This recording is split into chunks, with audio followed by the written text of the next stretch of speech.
Welcome back to another one of my videos where I cook something and tell you how to do it. This time we are making stuffed French toast. What you will need is some cream cheese. You'll need some fruit of your choice. However, with these fruits with no sugar added, I put about, for 12 ounces, about a quarter cup of sugar in while it's thawing, just to sweeten it. And they are very sweet now. And you can do it one of two ways. You can either spread this on the inside of your bread and then put fruit on it and then cook it like that. Or you can do what I'm doing, which is mixing it. I think it's better to mix it because then you have a better flavor. Mixture anyways. If you do it the other way, it's like solid fruit and then you have your solid. I mean, that's alright and everything. But for the sake of my kids, because they love it this way, we're going to mix it. Your best bet is let this set up for about 20 to 30 minutes to soften, so it's easier to manipulate. You'll need a spoon, and I have this. I don't know if I'm going to use it or not. But you just throw this in a bowl, throw this in the bowl, kind of mix it together. Now you might have to soften your cream cheese, or you can get whipped cream cheese, or you can whip your cream cheese. I mean, there's a lot of different ways of doing this, but I choose just to go the cheapest route because I'm cheap. And then lots of blueberries, because that's where most of the flavor is. And they're still somewhat frozen. But that smells good. Smells like blueberries. With the blueberries though, it should mix in a little bit better. You kind of want it into kind of like a blueberry paste almost. But solid blueberries are always good. As I throw blueberries all over the place. You could use your hands if you really wanted to, but this isn't that bad. Blueberries making it a little bit harder because they were still a little frozen. So that actually I think makes it easier because now I ain't got to worry about squishing the blueberries, which is definitely good. Like I said, I added some sugar to the blueberries as I was letting them thaw out a bit. Otherwise, you'd want to use like confectioner's sugar to add to your cream cheese to add, give it some sweetness. You could throw this into a blender and make a fruit spread if that's what you like. Then you could use it on pretty much anything. But this is what it's going to look like with blueberries anyways. Strawberries is going to look different. With every fruit it's going to look different. But you can use whatever fruit that you like. I think the only fruit I would avoid is citrusy fruit. Just because I don't know, maybe we can try that sometime and see how that works. But that's what this looks like. And now to cut the bread. Okay, so I like to use an Italian loaf of bread. Just because it's big, it's kind of thick, it's easy to work with. And you cut off a butt. Then you got to think, you want it about that thick? No, want about that thick. Because what you're going to do is you're going to cut this. You're going to want a nice serrated knife. So you're going to cut this down most of the way, but not all the way. And then do this again. Except for you do it this time all the way. This way you have a nice pocket to put your filling in. Then you just keep doing that till you run out of bread or until you have enough. I'm doing it for the whole family, so I have to make quite a few. And that's how you do it.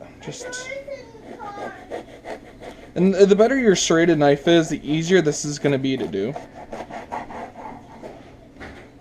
Now this is going to be for one kid. It's going to be for another kid.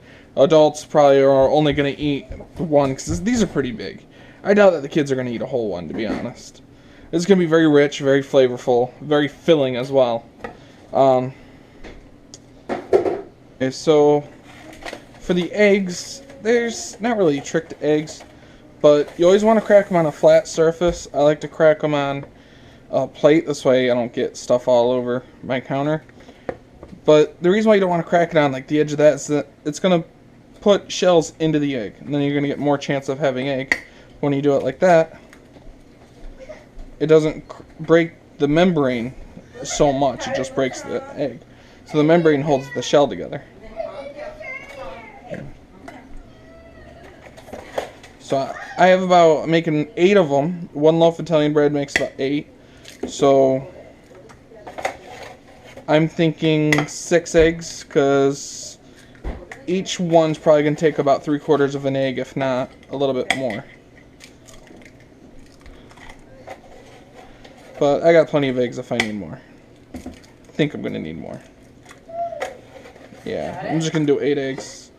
1 egg for each one. Our plate's getting full.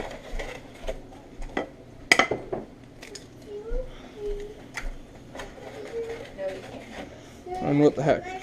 Eggs are pricey right now, but not to that point. Yep.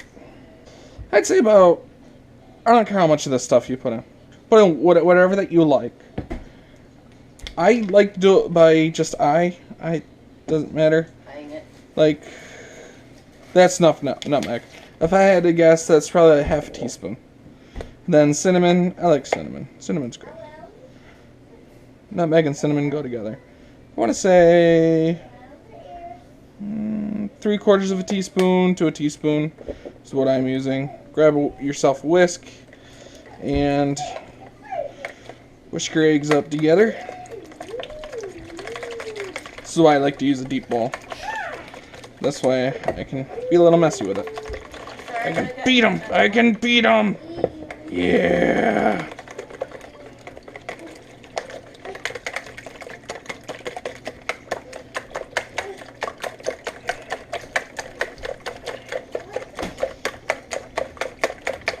And this should be enough for all 8 of them. And that's all I ever put in with my egg stuff for my French toast. Given these are stuffed French toast, so same thing. Oh, you can smell the nutmeg. Nutmeg definitely smells good. Cinnamon's going to come through in flavor, whereas the nutmeg's going to come through more as smell.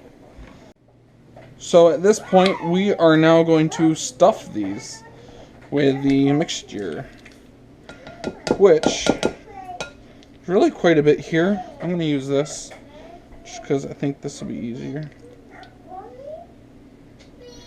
And you really want to fill it up pretty good, you know? I think this bread is pretty thick. Yeah, that looks good. And you can always, like, after you're done doing this, you can take this, throw it in a sandwich bag, and then throw it in the fridge, and like a day or two later, crack an egg, mix a little bit of nutmeg and cinnamon in, or just plain egg, slap this in like that, and throw it on the fryer. I mean, this is definitely something that you can prepare ahead of time. Not too much ahead of time, because it is, you know, cream cheese, and we all know how cream cheese likes to be. That's actually enough for that one. And they close nice because the cream cheese and everything holds it together. Of course, you have your fruit, your bread, your dairy. This is like all the major food groups. And it tastes like candy. Oh, more than that one. That's a big one. Oh, it's going to be good. And you just keep doing that until you're all done. What you want to do is load up your pan with some butter or whatever that you like to use. And grab your egg mixture. Grab your toast that you made. Now, the reason why I like using these is because then I can just do that. Some of it kind of run off.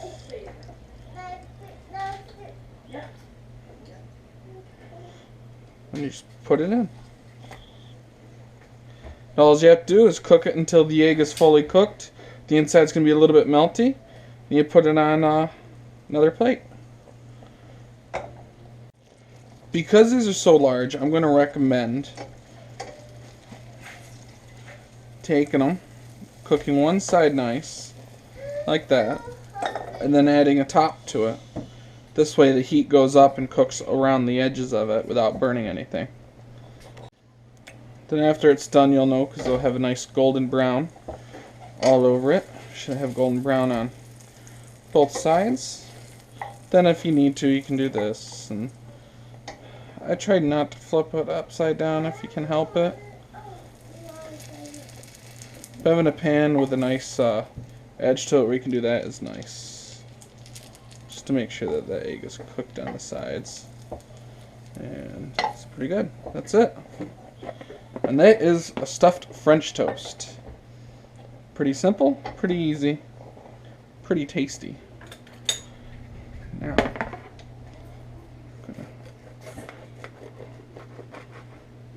it's nice and hot.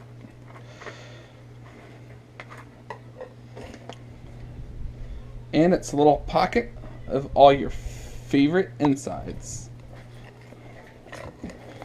Here we go.